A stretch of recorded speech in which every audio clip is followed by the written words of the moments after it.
ராஜன் சாரை குறித்து அறியாதவர்கள் தெரியாதவர்கள் எவருமே இருக்க முடியாது.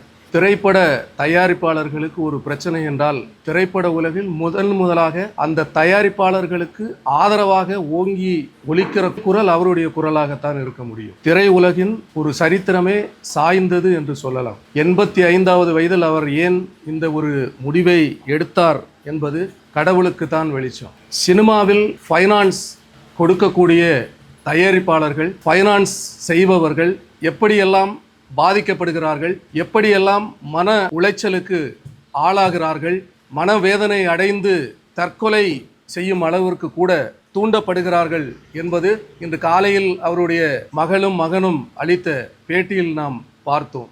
மிகவும் வருத்தத்திற்குரிய ஒன்று அவர் எடுத்த இந்த முடிவு. அவருடைய ஆன்மா சாந்தி அடைய வேண்டும். அவரை இழந்து வாடுகிற அவருடைய குடும்பத்தார், உற்றார் உறவினர், தமிழ் திரையுலகத்தை சார்ந்தவர்கள் அனைவருக்கும் மகாத்மா காந்தி மக்கள் கட்சியின் சார்பாக ஆழ்ந்த இரங்கலையும் அனுதாபங்களையும் நான் தெரிவித்துக் கொள்கிறேன்.